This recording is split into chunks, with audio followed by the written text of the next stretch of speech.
오늘 함께 나눌 하나님 말씀은 신약성경 마가복음 8장 27절에서 9장 1절까지 말씀을 함께 보겠습니다.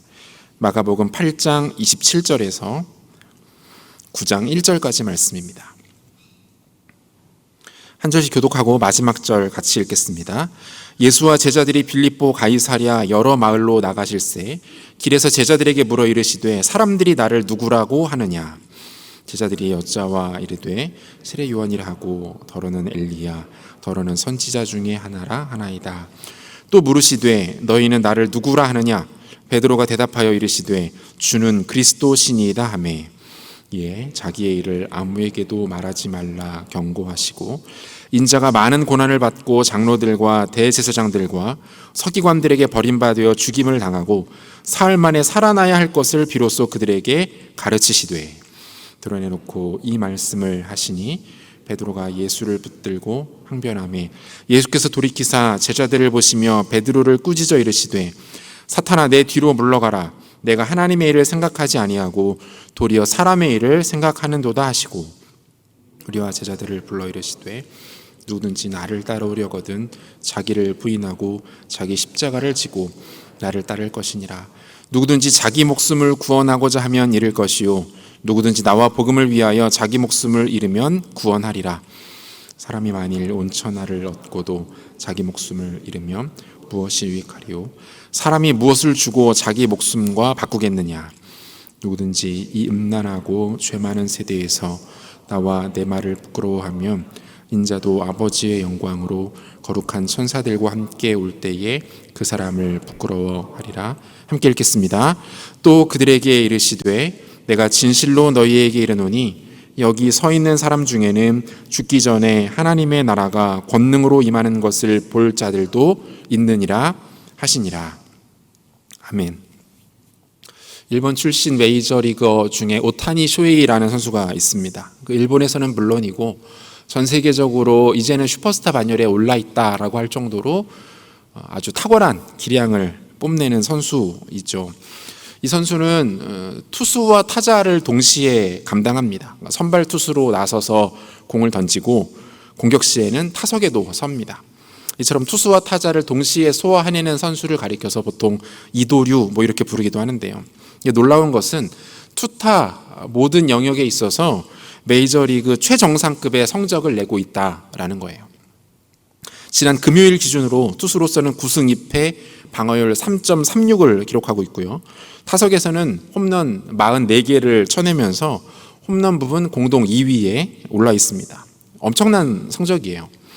실력 외적인 부분도 아주 훌륭합니다. 키 192cm라는 동양인 치고는 아주 압도적인 피지컬에 외모도 상당히 훈훈합니다.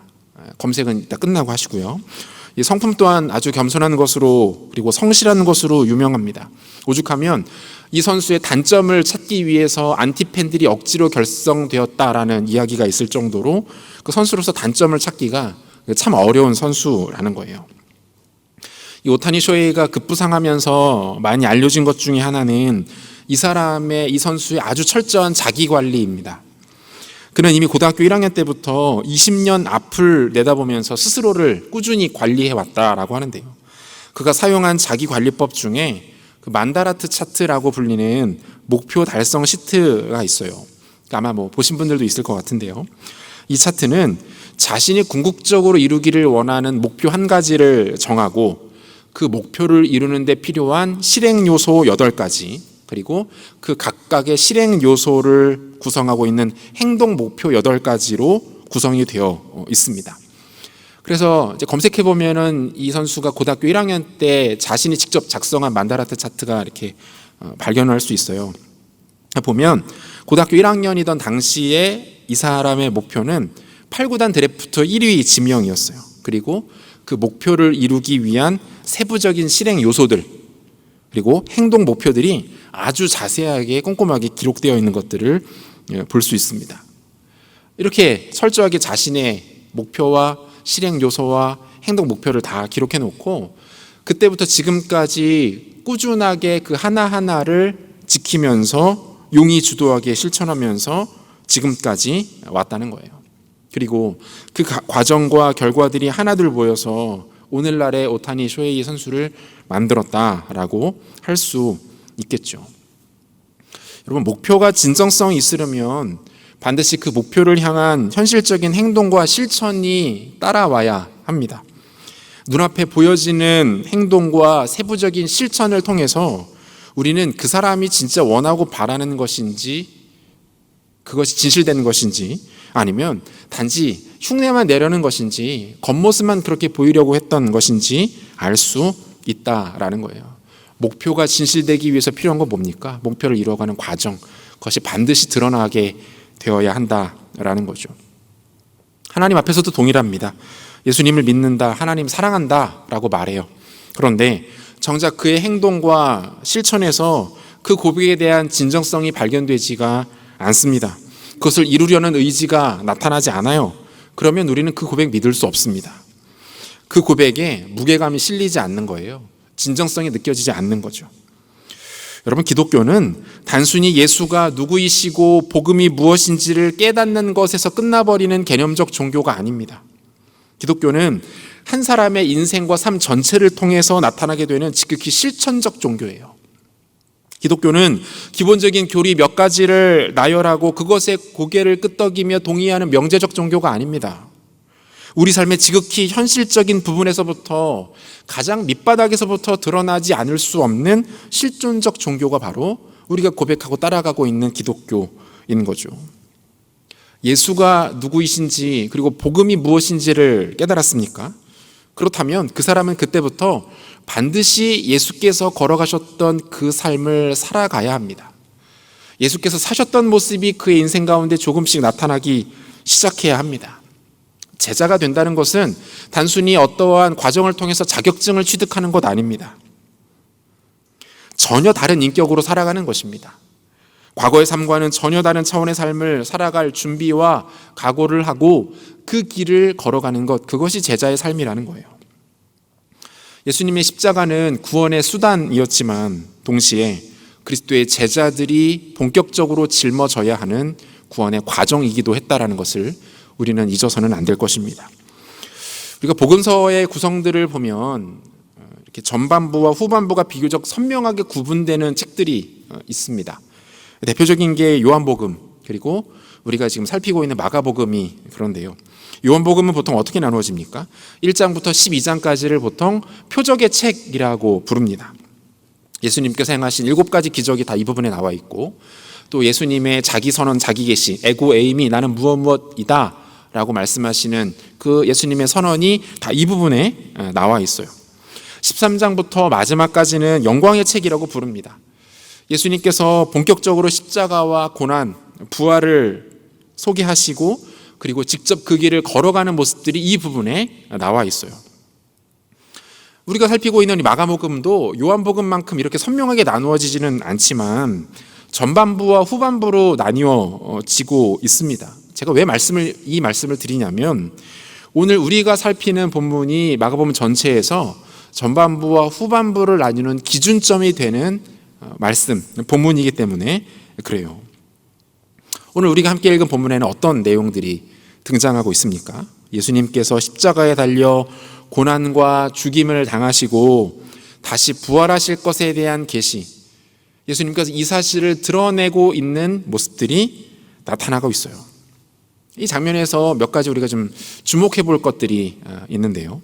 가장 먼저는 지금 이 역사적인 대화, 예수께서 제자들에게 너희들은 나를 누구라 생각하느냐라고 물으시는 것과 베드로가 나서서 예수 그리스도에 대한 위대한 신앙의 고백을 하는 것과 그리고 1년에 이어지는 이 대화들이 과연 어느 장소에서 나누어지고 있느냐, 이것을 살피는 게 상당히 중요해요. 어떤 대화가 나누어지는 장소가 이 대화의 메시지를 더 풍성하게 무겁게 하는 역할을 하기도 한다라는 거죠. 얼마 전 막을 내렸던 US 오픈 테니스 여자 결승전이 요즘에 굉장히 큰 화제가 되고 있습니다. 결승전에서 10대 선수 2사람이 격돌했어요. 공교롭게도 결승전 당일이 9.11 테러 20주년이 되는 날이었고요. 결승전이 열렸던 아서 애쉬 스타디움은 공교롭게도 뉴욕에 위치해 있었습니다. 이날 아쉽게도 준우승에 머물렀던 레일라 페르난데스 선수는 준우승 소감을 묻는 자리에서 자신이 태어나기도 전에 일어났던 9.11 테러에 대한 진심 어린 위로의 멘트를 미국 국민들에게 건넸습니다. 그의 이 멘트는 미국인들은 물론이고 전 세계의 많은 관객들에게, 많은 사람들에게 큰 찬사와 호응을 받기도 했어요. 아주 영리한 선수죠. 때와 그 장소를 아주 적절하게 활용한 개념 멘트를 통해서 그 결승전의 스포트라이트를 준우승자였음에도 불구하고 본인에게 가져온 거예요.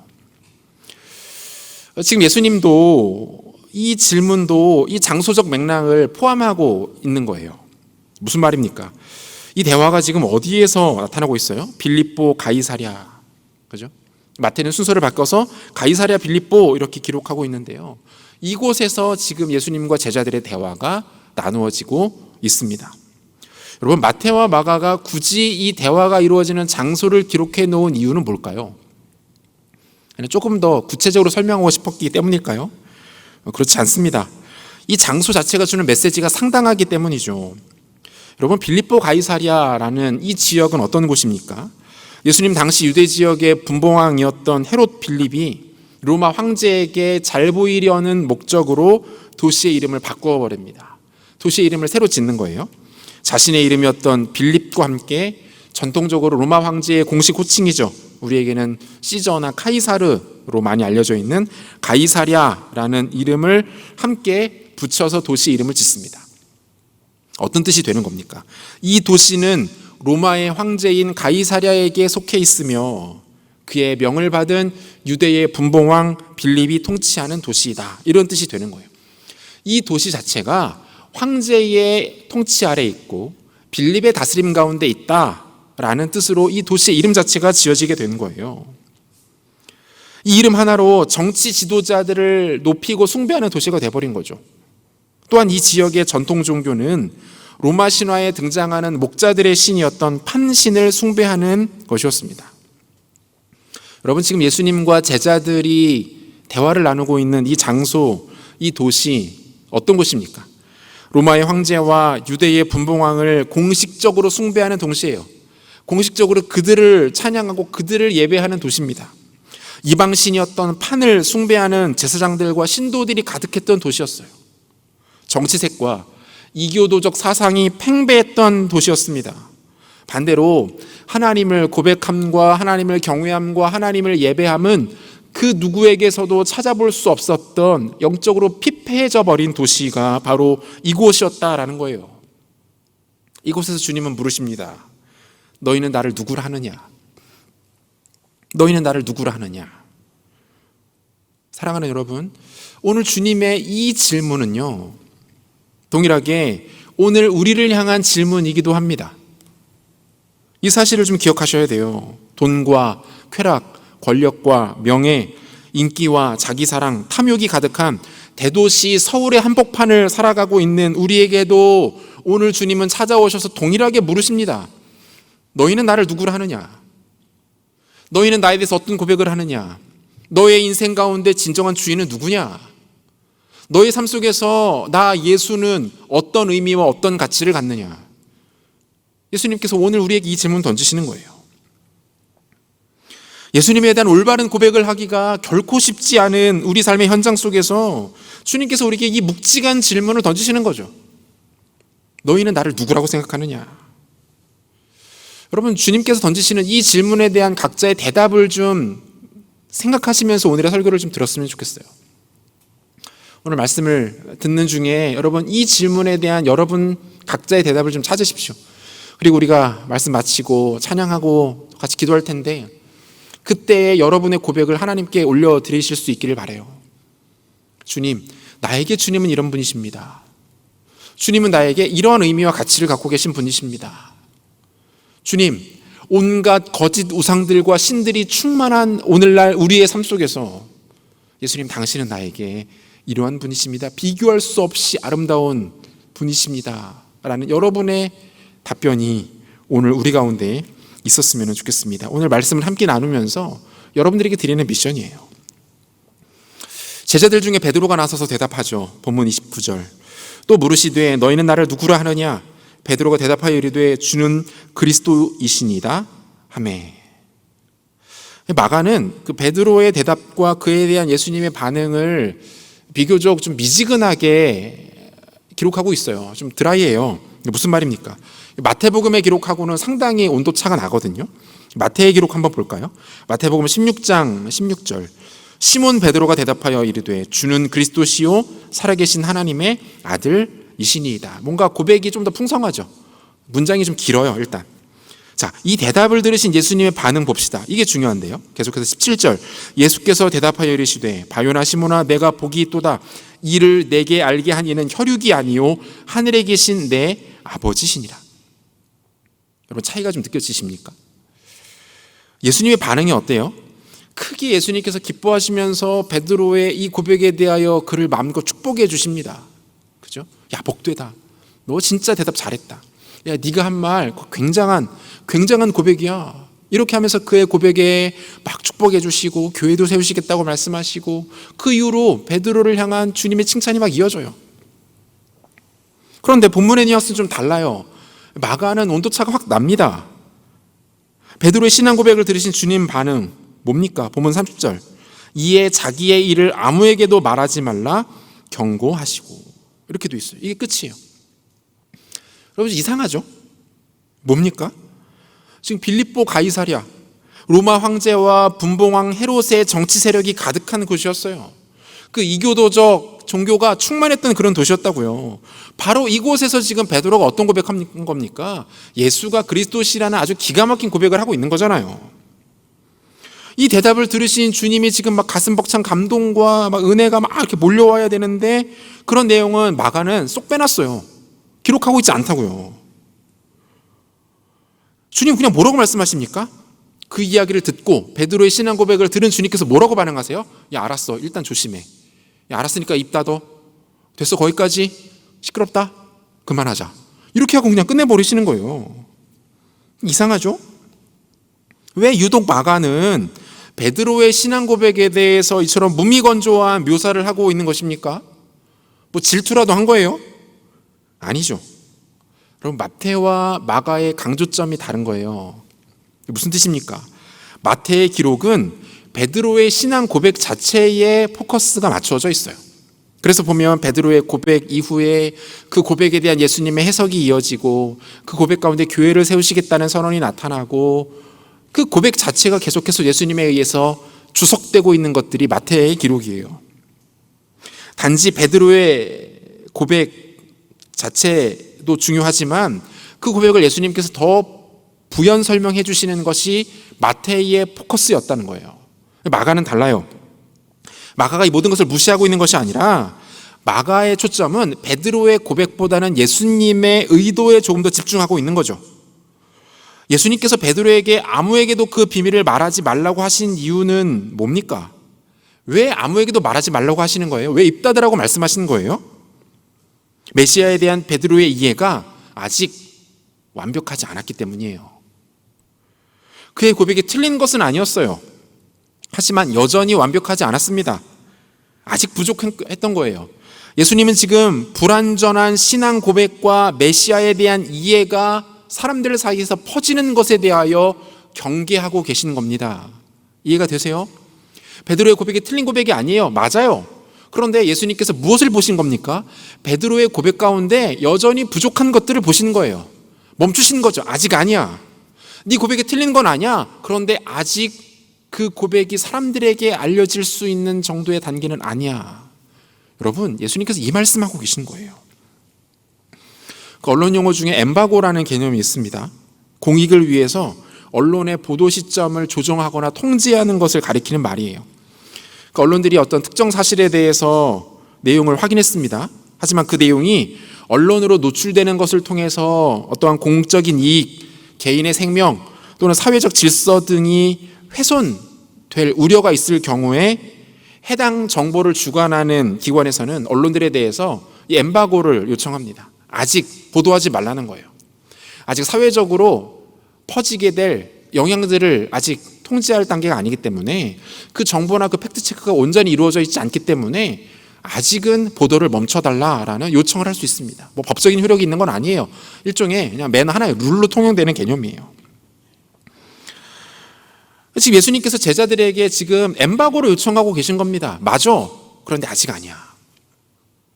너가 한 대답 틀린 거 아니야. 그런데 아직 이 고백이, 이 내용이 사람들에게, 백성들에게 전파되는 것에는 무리가 있어라고 판단하셨다라는 거죠. 특별히 혈기왕성한 이 베드로의 고백에 대해서 조금 더 깊은 차원의 점검과 확인이 필요하다고 판단하시는 거예요. 아니나 다를까 예수님께 대한 이 베드로의 고백은 온전한 것 아니었습니다.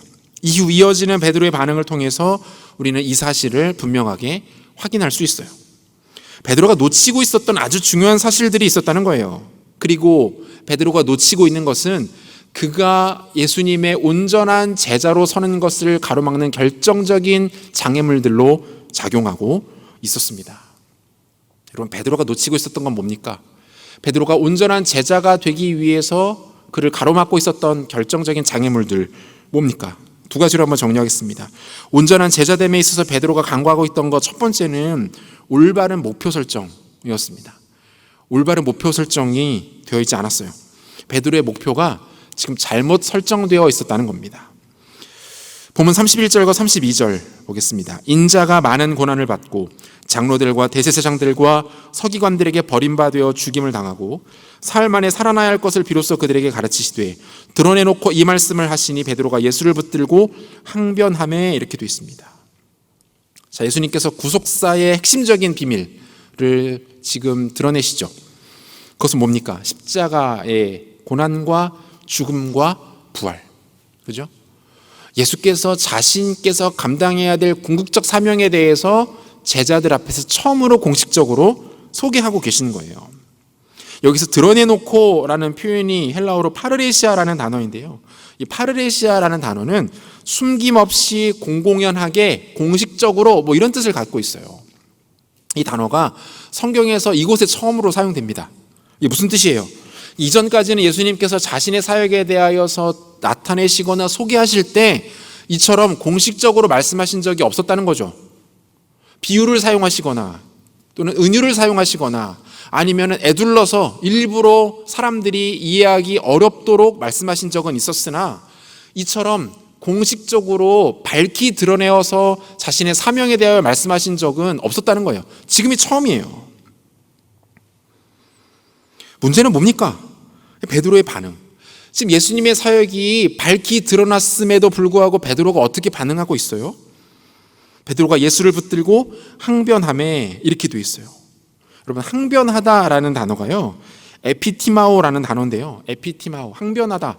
우리가 생각할 때는 어떤 개념처럼 좀 느껴집니까? 뭐 이의를 제기하다, 반대 의견을 내다, 뭐 이 정도인데 여러분, 이런 뜻이 아니에요. 이 에피티마오라는 단어는요, 꾸짖다, 책망하다, 야단치다 이런 뜻이에요. 이 단어가 어디에 사용되는지 보니까 예수님께서 귀신들을 쫓아내실 때 또는 예수님께서 풍랑이는 바다를 잠잠케 하실 때 사용했던 동사가 이 에피티마오라는 동사예요. 그리고 이 동사의 시제가 능동태 현재형으로 되어 있거든요. 그래서 어떤 뜻이 되는 거예요? 베드로가 예수님을 지금 꾸짖고 책망하고 야단치는데 어떻게 한 거예요? 지속적으로 계속해서 쉬지 않고 반복적으로 이렇게 하고 있다는 거예요. 여러분, 이 상황이 좀 이해가 되십니까? 우리가 가끔 이제 엄마들한테 막 혼날 때 있잖아요. 이렇게 집중 폭격을 당할 때 어때요? 쉬지 않고 잔소리와 그 꾸중이 막 우리 가운데 쏟아질 때가 있대. 어머니들 죄송합니다. 오해하지 말고 들으세요. 그냥 가끔 그럴 때가 있다는 거예요. 자주는 아니고 가끔.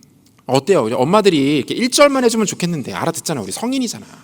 2절을 하고 막 3절 하고 끝나는 것 같은데 도돌이표 하고 막 계속 끝나지 않잖아요. 그때는 어때요? 막 내용은 둘째치고 그 상황 자체가 너무 힘든 거죠. 알았어, 엄마 그만해, 제발. 내가 알아서 할 테니까. 네가 알아서 뭘 하니? 알았어, 그만해도 돼. 몇 번을 얘기하니? 이게 반복이 끊임없이 반복돼요. 끊임없이. 결국 그 자리를 피해야만 이렇게 끝이 나잖아요. 여러분, 지금 베드로가 예수님께 대해서 이렇게 했다는 거예요. 이 정도면은 이건 갈굼이에요, 갈굼. 태움이라고 거의 이게. 가혹행위 수준으로 베드로가 예수님을 괴롭히고 있었다, 이렇게 이해도 정말 무방하지 않아요. 그럼 이러한 베드로에게 주님께서 뭐라고 말씀하십니까? 계속해서 본문 33절인데요. 33절 같이 읽겠습니다. 같이 읽죠. 예수께서 돌이키사 제자들을 보시며 베드로를 꾸짖어 이르시되 사탄아 내 뒤로 물러가라. 내가 하나님의 일을 생각하지 아니하고 도리어 사람의 일을 생각하는도다 하시고. 여러분, 베드로의 발언과 행동에 대해서 예수님께서 뭐라고 평가하십니까? 사탄적이래요. 야, 이 사탄아, 사탄 같은 놈아, 이렇게 말씀하고 있어요. 사탄이 하려는 일과 지금 너가 보이는 반응이 다르지 않다, 이 말이에요. 여러분, 사탄이 하는 일 뭡니까? 단순하죠. 예수님께서 언급하시잖아요. 하나님의 일이 아닌 사람의 일을 생각하는 것, 여러분, 이게 사탄이 하는 일이에요.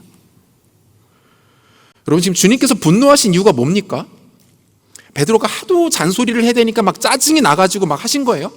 막 그러실 수도 있을 것 같아. 너무 되게 짜증났을 것 같긴 한데. 그것 때문은 아닙니다. 아니에요. 이게 겨우 제자 주제에 그 스승 앞에 지금 무례하게 막 대드니까 그것 때문에 지금 화가 나신 겁니까? 뭐 이것도 충분히 이해는 되지만 그것도 아닙니다. 왜 화가 나신 겁니까? 왜 예수님께서 베드로에게 이 사탄적이다, 이 사탄 같은 놈아 이렇게 꾸짖으신 거예요? 베드로의 중심을 보신 거예요. 베드로의 마음을 확인하시는 거라고요. 베드로가 진짜 가지고 있었던 그의 목표를 예수님이 보신 거예요.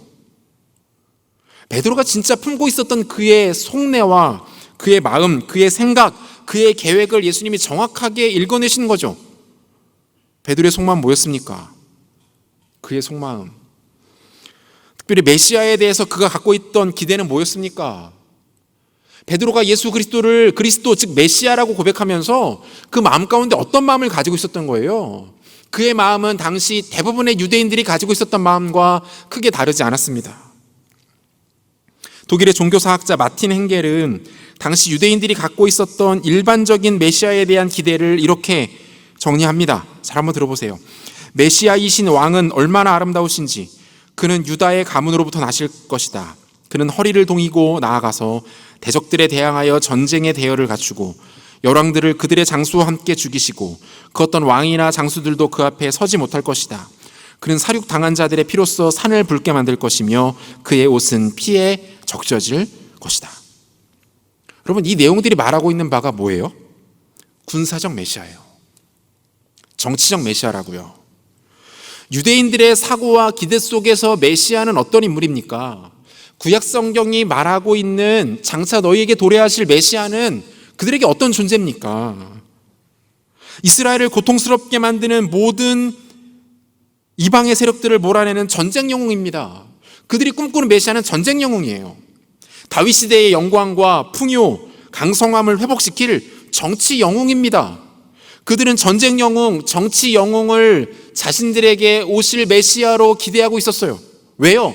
그 메시아가 자신들의 삶을 형통하게 할 것이기 때문에, 자신들의 고통의 문제를 해결해 줄 것이기 때문에, 자신들의 억울함을 풀어줄 것이기 때문에, 잘 먹고 잘 사는 나라와 민족을 만들어 줄 것이기 때문에. 여러분, 이들이 가지고 있었던 메시아에 대한 기대는 이것이 전부였어요. 베드로가 꿈꿨던 것 다르지 않았어요. 베드로는 당시 거의 대부분의 유대인들이 가지고 있었던 메시아에 대한 기대와 마음과 그 메시아를 통해서 얻게 될 유익을 동일하게 품고 있었습니다. 특별히 예수 그리스도를 따르는 자신에게 주어질 더 큰 영광, 더 큰 세속적 욕심, 더 큰 풍요로움, 이것이 그 안에 가득 찼던 그의 마음이었다는 거예요. 뭡니까, 여러분?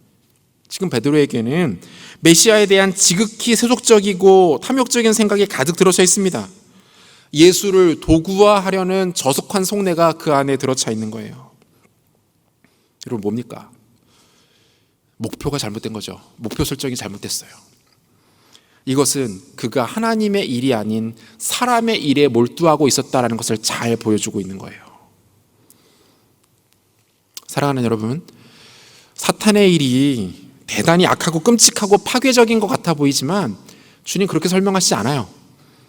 하나님의 일이 아닌 사람의 일에 몰두하는 것, 그리고 그것으로 내 마음이 가득 차 있다면 그게 사탄의 일이래요. 사람의 일은 뭡니까? 사람의 일, 자신의 안위만을 위해서 살아가는 거죠. 복음을 알고 있지 못한 사람이라 하더라도, 예수 그리스도를 주인으로 고백하지 않는 사람이라 하더라도 누구나 하고 있는 생각과 고민들, 그죠? 내가 행복한 것, 내가 성공하는 것, 내가 형통하는 것, 오직 내가 복을 누리는 것, 이것에 몰두해서 살아가는 것이 뭐다? 이게 사람의 일이래요. 이것이 내 삶의 첫 번째 목표와 이유와 나의 존재 가치가 되는 거예요. 그런데 여러분, 이러한 삶을 추구하는 것이 우리 삶에 상당히 많은 후유증을 남긴다는 것 아십니까? 이기적인 태도와 마음이 그렇습니다. 이러한 삶을 추구하는 사람은 자연스럽게 이기적으로 돼요. 자기중심적으로 살아갑니다. 자기 사랑이 충만해집니다. 에고가 살아 흘러넘쳐요. 자아우선성, 자아중심성에 빠지게 됩니다. 이것이 쉽게 이루어지지 않으면 그때부터 시작되는 것이 뭡니까? 그 사람 안에 근심, 걱정, 염려가 짙어집니다. 두려움과 열등감에 빠집니다. 수치와 모멸감을 느낍니다. 불평과 원망이 빈번해집니다. 관계는 깨어지고 기쁨과 감격은 사라집니다. 여러분, 왜 이런 일들이 우리 가운데 일어나는지 아십니까? 왜 사람들이 이런 일들로 인하여 힘들어하고 시달리며 고통받는지 아십니까? 인생의 목표 설정이 잘못된 거예요. 처음부터 달려나가야 할 방향이 잘못된 거예요. 목표 설정이 잘못되어 버리니까 과정 자체가 다 무너지는 겁니다. 다 망가져 버리는 거예요. 요즘 우리가 묵상하고 있는 출애굽기 말씀 보면 광야 여정을 막 시작한 이스라엘 백성들의 모습이 소개가 됩니다. 지난주 목요일 본문이었는데요. 홍해바다에서 위대한 기적을 경험한 이스라엘 백성들이 어떻습니까? 고작 3일 만에 하나님을 향하여 체제를 완전히 바꿔서 원망하기 시작합니다. 자신의 처지에 대해서 불평해요. 겨우 우리를 이 정도로 만들려고 끌고 나왔냐? 지금 이게 뭐냐? 왜요? 그들에게 마실 물이 없었기 때문에. 고작 지난 3일간 마실 물이 없었다는 이유만으로 하나님을 원망하고 불평합니다. 지금 당장 나의 안위, 나의 안녕, 나의 평안, 나의 만족이 깨어지니까 그들이 3일 전에 경험했던 위대한 하나님의 기적은 안중에도 없어요. 생각도 나지 않아요. 언제 그랬냐는 듯이, 하나님이 진짜 우리를 위해 일하시는 것이 맞냐는 듯이 대놓고 하나님께 원망과 불평을 쏟아놓기 시작합니다. 목표가 잘못된 거예요. 왜 출애굽했는지 모르는 겁니다. 하나님께서 그들에게 어떤 일들을 행하실 것인지에 대한 개념이 없는 거예요. 이들의 목표는 하나님의 언약, 하나님의 영광, 하나님의 통치가 아니었습니다. 자신의 만족과 유익, 자신의 안위, 자신의 번영, 이것이 그들의 유일한 목표였던 거예요. 주님께서 베드로를 꾸짖으시는 이유 또한 동일합니다.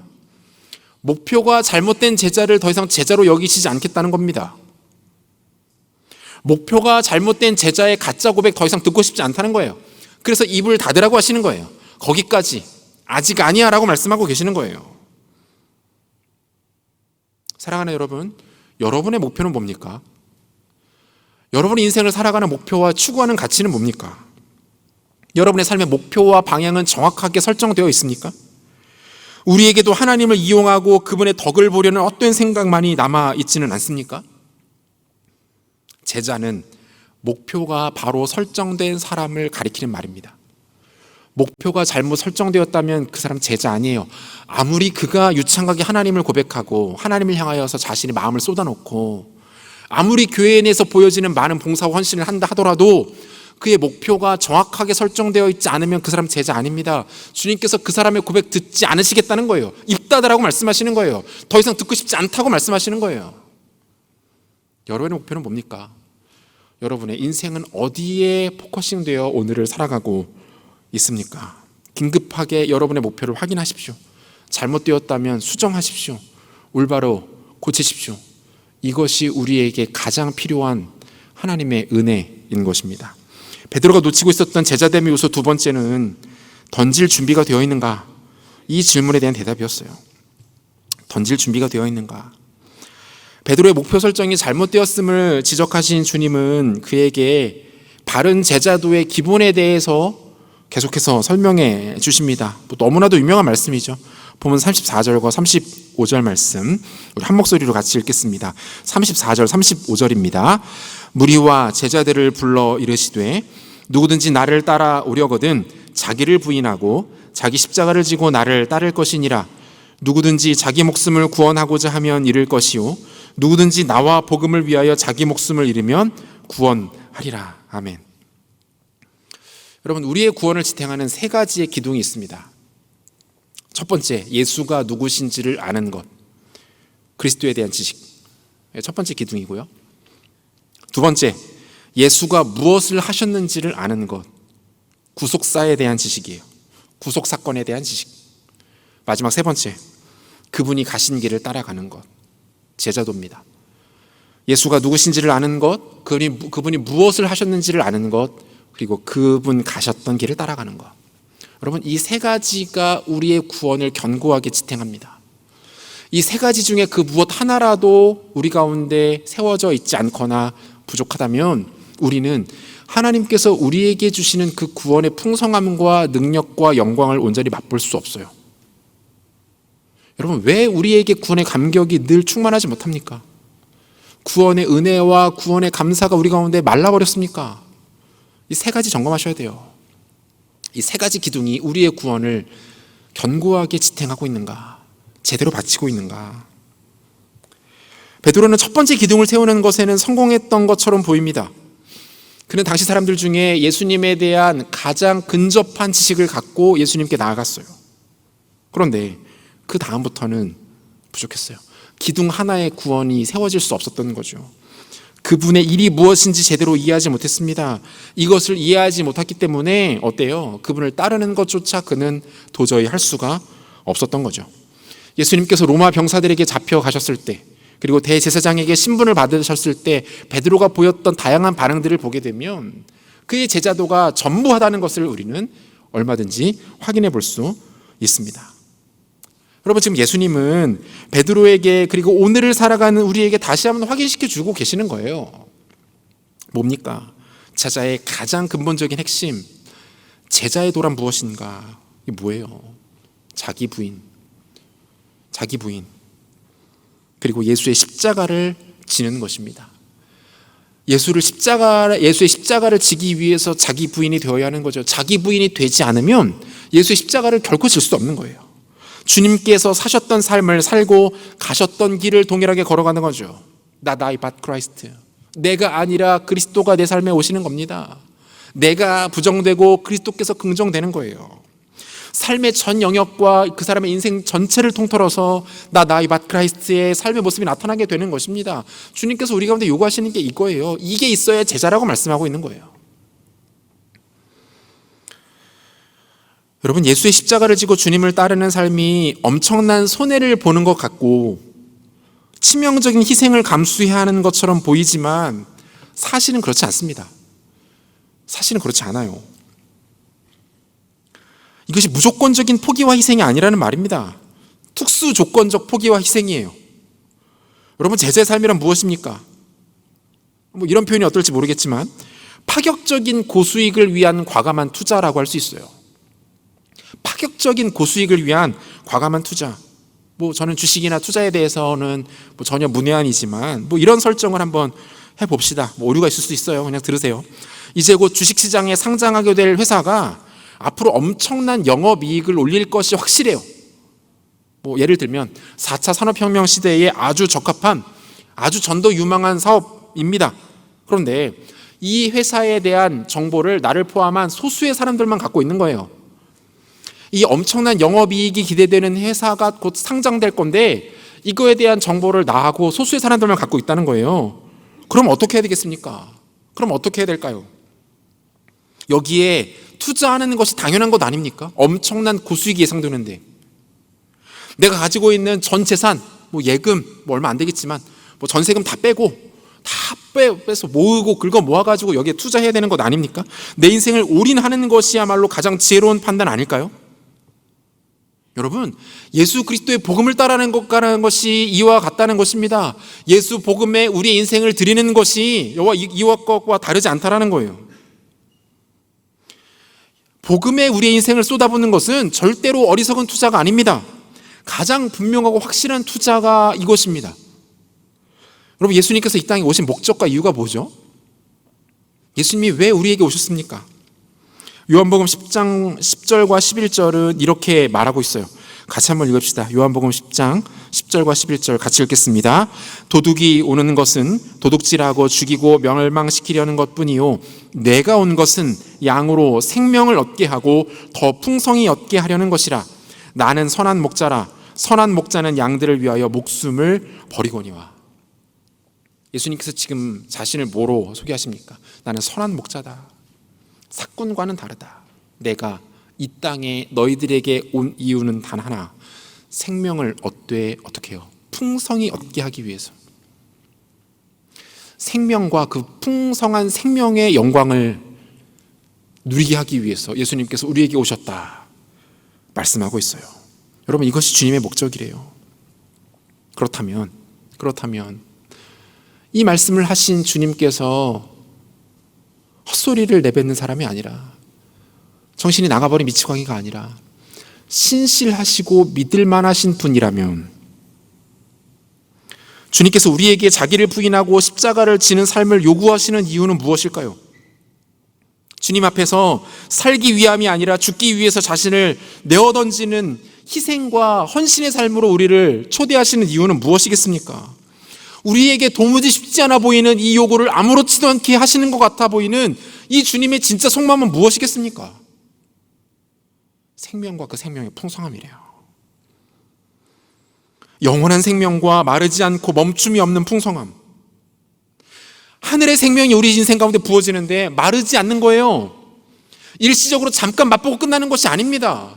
그 생명력이 우리의 삶을 완전히 변화시키고 우리 삶을 통해서 주변으로 흘러가고 우리 인생을 통해서 생명의 족적들을 남기는 일들이 쉼없이 일어나는 삶으로 우리를 이끄시겠다, 초청하시겠다 말씀하고 있는 거예요. 생명과 그 생명의 풍성함, 여러분, 이것이 우리 주님께서 우리에게 주고자 하는 것이고, 자기를 부인하고 예수를 따르는 모든 자들에게 이와 같은 인생을 살아갈 수 있도록 하시겠다, 영원토록 마르지 않는 생명의 샘을 허락하시겠다라고 말씀하고 있는 것 아닙니까? 사랑하는 여러분, 우리 삶의 모든 터전과 걸음마다 삶을 통해 맺히는 모든 열매들이 나타나고 풍성한 생명의 형통함이 가득한 그런 인생길을 걸어가기를 원하십니까? 우리의 삶이 한 번뿐인 우리의 삶이 하나님의 풍성한 생명력을 드러내는 삶으로 채워지기를 원하십니까? 그러면 주님의 이 말씀 붙들어야 합니다. Not I but Christ. 내가 아니라 그리스도가 내 삶의 주인 되시는 삶. 내가 부정되고 그리스도께서 내가 안에 온전히 긍정되시는 삶. 나를 부인하고 주님께 내 삶을 내어던지는 삶으로 주님께 나아가는 것입니다. 사랑하는 여러분, 영광이 아닌 것에 여러분의 인생을 허비하지 마십시오. 영광이 아닌 것에 여러분의 삶을 들이지 마세요. 하나님의 영광이 있는 곳에 여러분의 인생을 던지십시오. 여러분의 인생과 삶의 모든 순간이 그리스도의 영광의 불에 장작이 되도록 살아가시란 말입니다. 여러분의 삶 자체가 주님의 영광으로 충만해지도록 여러분의 삶의 목표를 정하고 이것 가운데 필요한 모든 것들을 헌신하여 드리십시오. 그 삶이 결코 우리에게 허무하고 무가치한 삶이 아니라는 거예요. 자주 말씀드리잖아요. 여러분, 청년이 누릴 수 있는 가장 큰 특권, 그리스도 앞에 선 청년이 누릴 수 있는 가장 큰 특권 무엇입니까? 우리의 좀 더 많은 시간과 우리의 열정과 우리의 인생을 이 그리스도의 영광, 복음의 가치에 내어드릴 수 있는 기회를 갖게 되었다는 것 아닙니까? 다른 사람들이 자신을 위해 살아가고 자신의 욕심과 만족을 위해서 일평생을 살아갈 때 우리의 젊음과 우리의 많은 인생의 시간들을 그리스도의 영광과 복음 앞에 내어드리며 살아갈 수 있는 특권과 기회를 가졌다는 것이 청년들에게 주어진 가장 큰 특권 아닙니까? 이것만으로도 여러분, 청년의 때가 충분히 아름답고 영광스러운 거예요. 저는 여러분들이 모두 목회자나 선교사가 되어야 한다고 말씀드리는 것 아닙니다. 말씀드렸잖아요. 주님도 나름의 취향과 기준이 있으시다고. 아무나 막 시키지 않는다고요. 제가 여러분들하고 몇 년 있어 보니까 괜찮아. 대다수는 그냥 안심해도 돼요. 그냥. 중요한 건 뭐예요? 주님께서 우리에게 요구하시는 거예요. 여러분들의 자리와 여러분의 삶의 터전 가운데 주님을 위해서 여러분들의 인생을 던질 준비가 되어 있느냐. 여러분, 이거 물으시는 거예요. 나의 영광을 위해서 너의 한 번뿐인 젊음과 인생을 던질 준비가 되어 있니? 주님 우리에게 이거 요구하시는 거예요. 여러분, 시간을 아끼십시오. 세월을 소중하게 여기세요. 하나님의 영광이 아닌 것에 여러분의 인생을 낭비하지 마십시오. 하나님의 영광이 아닌 곳에 가지 마십시오. 그리스도의 복음으로 채워지지 않을 만한 곳에 여러분의 가치와 여러분의 에너지를 쏟아 허비하지 마십시오. 제자는 영광에 투자합니다. 복음에 자신의 인생을 내어던집니다. 주께서 우리를 부르신 단 하나의 목적이 바로 이것입니다. 말씀 맺겠습니다. 초반에 미션 하나 드렸죠. 기억나십니까? 오늘날 지구상에서 가장 대표적인 세속도시 중 한 곳인 서울의 한복판, 그리고 강남이라는 매우 복잡 다단한 사회적, 경제적, 역사적 가치를 갖고 있는 이 공간을 살아가고 있는 여러분, 그 옛날 빌립보 가이사랴에서 제자들을 바라보시면서 던지셨던 주님의 그 묵직한 질문이 오늘 여러분의 심령 가운데 던져지기를 바랍니다. 여러분이 대답하실 차례예요. 너는 나를 누구라 하느냐? 너에게 나는 어떤 의미가 있느냐?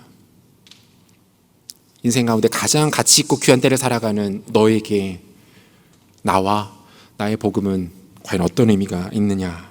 이 질문에 우리가 대답할 차례입니다. 제자다운 고백이 있기를 원합니다. 목표가 잘못되었다면 수정하십시오. 수정이 빠르고 정확할수록 좋습니다. 또 틀어지면 또 수정하십시오. 될 때까지 수정하십시오. 그리고 영광이 아닌 것에 여러분의 인생을 낭비하거나 허비하지 마십시오. 그리스도 복음, 십자가 영광이 있는 곳에 여러분을 가까이 하시고 그 영광과 능력으로 우리의 삶을 채우십시오. 그게 제자입니다. 제자의 인생 가운데 허락하시는 넘치는 생명력, 마르지 않는 생명샘이 약속되어 있습니다. 이 약속 바라보시면서 우리의 잘못되어 있는 목표를 다시 재설정하시고 복음의 영광에 우리의 인생을 내어던지는 복된 인생 살아가시는 우리 모두가 되시기를 우리 주 예수 그리스도 여러분을 축원합니다. 다 자리에서 일어나겠습니다.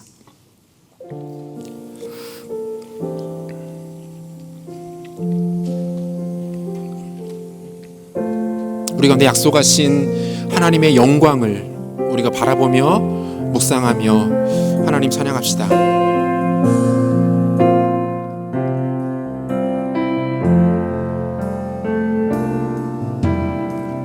햇살보다 밝게 빛나는 주의 영광, 모든 어두움 물리치네. 모든 어두움 물리치네. 누구도 주 앞에 다가설 수 없네. 누구도 주 앞에 다가설 수 없네. 주의 거룩한 보좌 앞에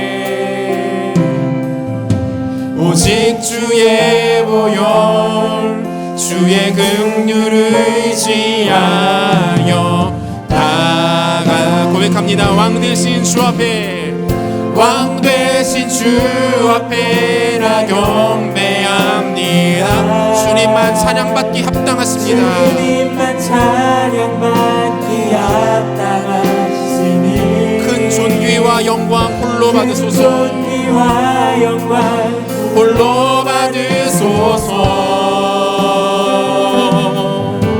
오 주 앞에 나아갑니다.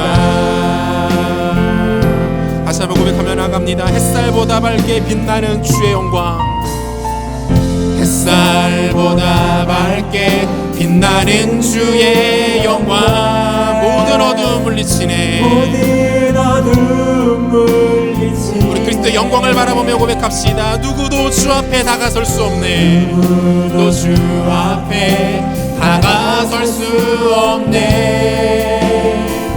주의 거룩한 보좌 앞에 오직 주의 보혈, 오직 주의 보혈, 주의 긍휼을 의지하며 나아가리. 찬양합니다. 왕 되신 주 앞에, 왕 되신 주 앞에 나 경배합니다. 주님만 찬양받기 합당하시니 주님만 찬양받기 합당하시니 큰 존귀와 영광 홀로 받으소서. 큰 존귀와 영광 홀로 받으소서. 오 주 앞에 나나 왕 되신 주 앞에, 왕 되신 주 앞에 나 경배합니다. 선포합니다. 주님만 찬양받기 합당하십니다. 주님만 찬양받기 합당하시니 큰 존귀와 영광 홀로 받으소서. 오 주 앞에 나가 왕 되신 주 앞에 나 경배합니다. 주님만 찬양받기 합당하십니다. 주님만 찬양받기 합당하시니 큰 존귀와 영광 홀로 받으소서. 오 주 앞에 나나 부르신 곳에서 나는 예배하 고백합시다. 어떤 상황에도 나는 주를 예배할 것입니다. 나는 예배하네. 부르신 곳에서 나는 예배하네. 어떤 상황에도 나는 예배하. 내가 걸어갈 때 길이 되고 내가 걸어갈 때 길이 되고 살아갈 때 삶이 되는 그곳에서 예배하네. 내가 걸어갈 때 길이 되고 내가 걸어갈 때 길이 되고 살아갈 때 삶이 되는 그곳에서 예배하네. 부르신 곳에서 나는 예배하네. 어떤 상황에도 나는 예배하네. 부르신 곳에서 나는 예배하네. 어떤 상황에도 고백하면서 가서 믿어서 범연합니다. 부르신 곳에서 주님만을 예배하며 주님만을 찬양할 것입니다. 제자로서의 삶을 주 앞에 살아가기를 원합니다. 나는 예배하네. 부르신 곳에서 나는 예배하네. 어떤 상황에도 나는 예배하네. 부르신 곳에서 나는 예배하네. 어떤 상황에도 나는 예배하네. 주님께 우리의 마음을 드리십시다. 부르신 곳에서 나는 예배합니다. 나는 예배하네. 주님의 영광을 위해 살겠습니다. 어떤 상황에도 나는 예배하네.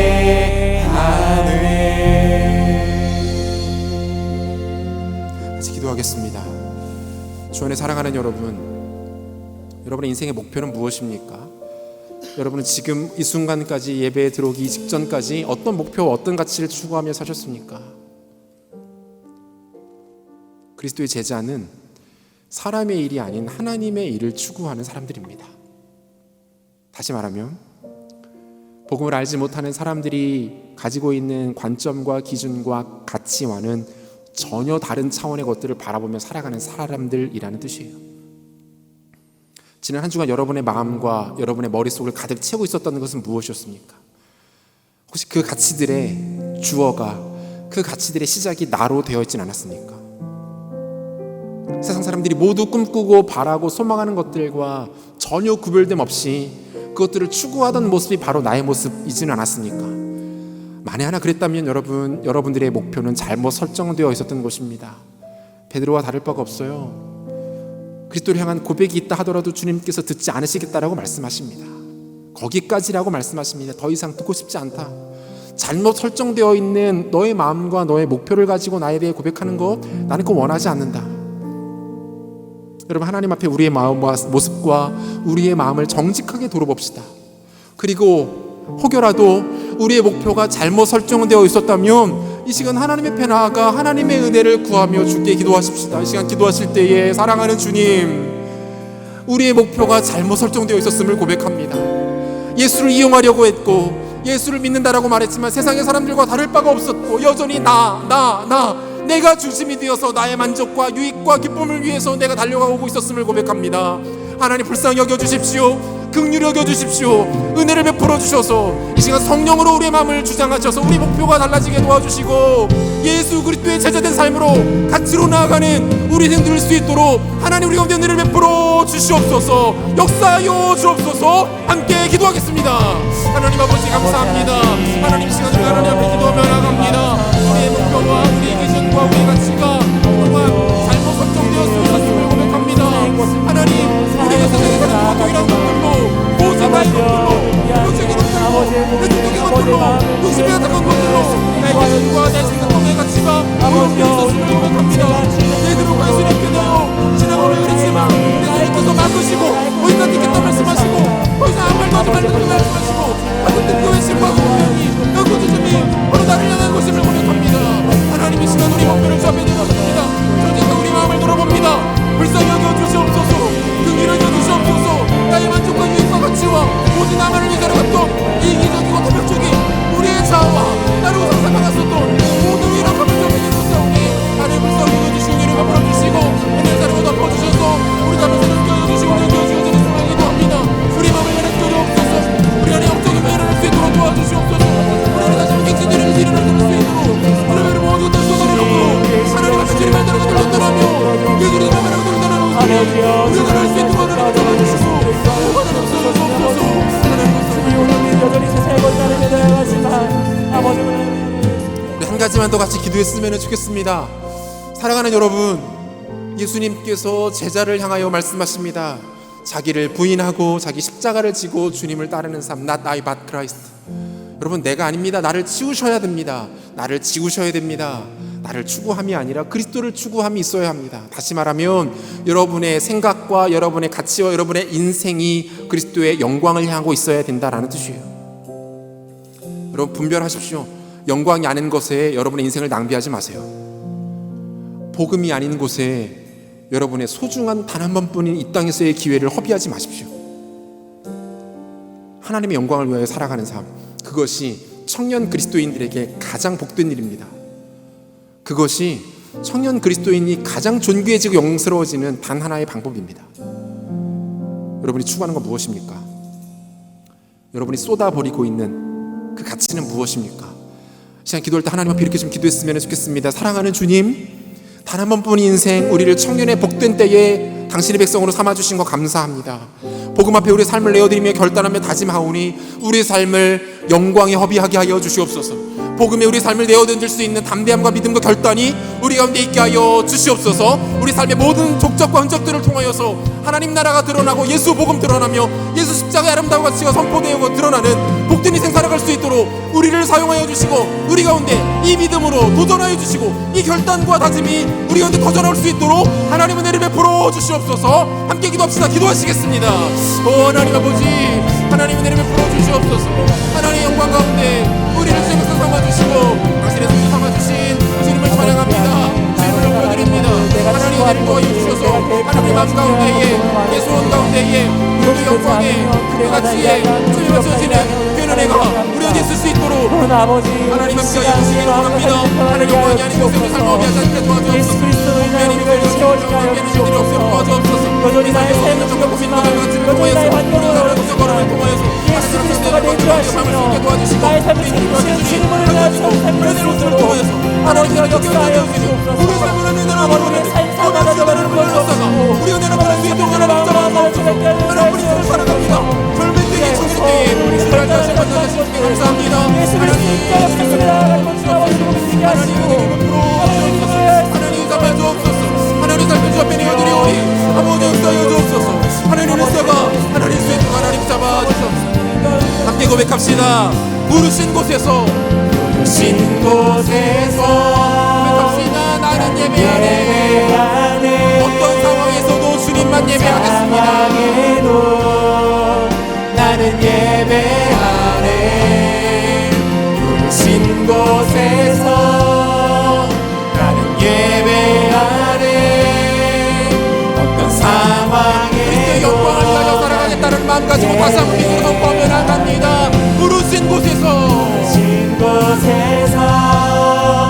나는 예배하네.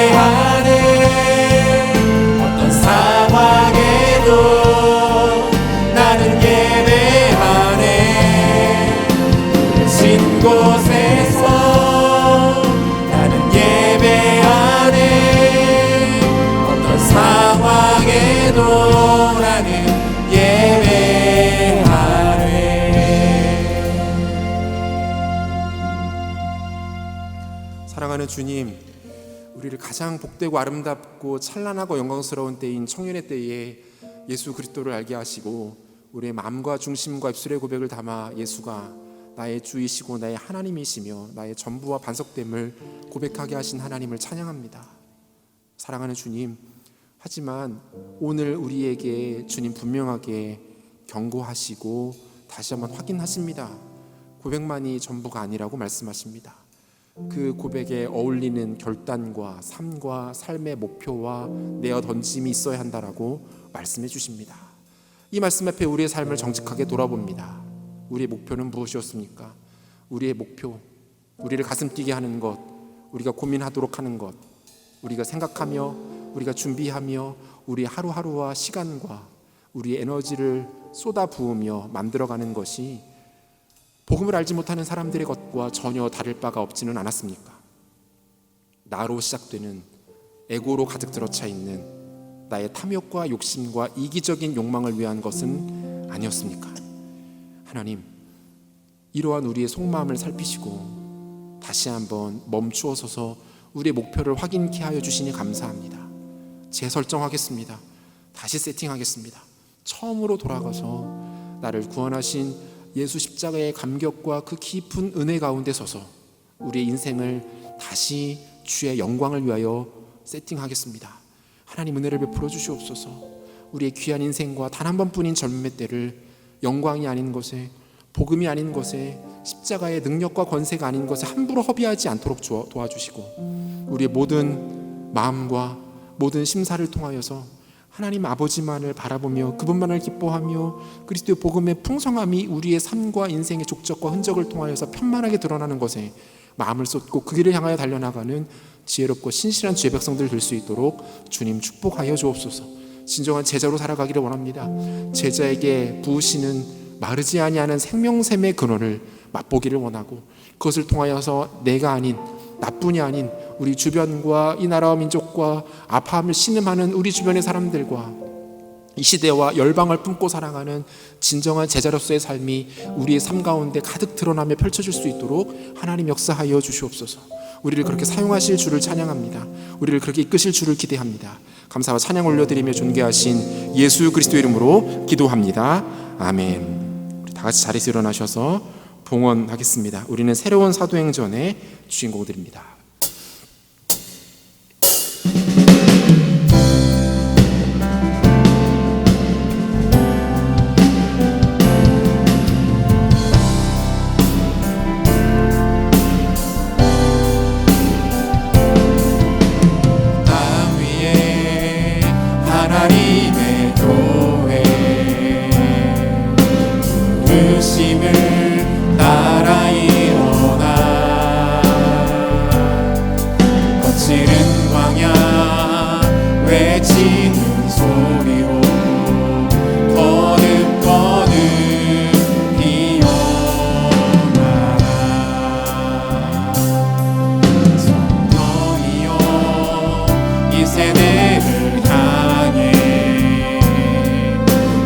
진리를 선포해야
주님 감사합니다. 우리로 하나님 예배하게 하시고 예배의 기쁨과 영광과 충만함을 경험케 하시고 일평생 하나님 예배하는 예배자로 살아갈 수 있도록 다짐하며 헌신케 하시니 감사함을 드립니다. 주의 존전에 나올 때에 정성스럽게 구별한 예물을 주님의 손에 올려드립니다. 우리 소유의 모든 것이 주님의 것임을 고백하며 하나님께 헌신하며 주님이 우리의 주인됨을 고백하는 마음으로 예물을 드리오니 예물 드린 손길 가운데 하늘의 신령한 복과 땅의 기름진 복으로 넘치도록 채워 주시옵소서. 사랑하는 청년들의 삶 가운데 하나님 은혜를 베풀어 주시고 형통케 하시는 은혜로 역사하여 주셔서 이들이 걸음걸음마다 아름다운 그리스도의 향기가 드러날 수 있도록 도와주시고 마른 땅이 회복되어지고 그리스도의 단비가 곳곳에 임하는 선한 역사 나타날 수 있도록 축복하여 주시옵소서. 건강의 복을 주시고 물질의 복도 주셔서 어려움이 없게 하시고 넘치고 남음이 있어 많은 사람들을 먹이고 입히며 돌보며 세우는 선하고 풍성한 인생 살아갈 수 있도록 축복하여 주옵소서. 좋은 기회들을 열어주시고 좋은 사람들을 많이 만나게 하여 주시고 무엇보다 하나님 허락하신 믿음의 복된 배우자를 만나 아름다운 가정 이루는 하나님 영광스러운 백성들 될 수 있도록 하나님 은혜를 더하여 주옵소서. 예물들이 쓰이는 곳마다 하나님의 은혜가 드러나며 나타나게 도와주시고 아름다운 교회들이 곳곳에 세워지게 하시며 열방 가운데 잃어버렸던 주의 영혼들이 돌아오며 선교사님들이 힘을 얻고 위로를 경험하는 선하고 아름다운 생명력 있는 역사들이 나타날 수 있도록 주님 마음껏 축복하여 주시옵소서. 지금은 우리 주 예수 그리스도의 은혜와 하나님의 사랑하심과 성령의 위로하시며 교통하시는 역사가 잘못되어 있던 우리의 목표를 다시 한번 하나님 앞에 정직하게 수정하여 우리의 삶을 영광과 그리스도의 복음과 십자가에 달리신 예수 그리스도께 아낌없이 내어 던지는 복된 인생을 통하여서 하나님의 온전한 제자로 이 땅 살아가기를 간절히 사모하며 예배에 참여한 사랑하는 청년들 머리 위에 이들의 삶과 삶의 모든 터전과 가정 위에 이제로부터 영원토록 함께 있을지어다. 아멘.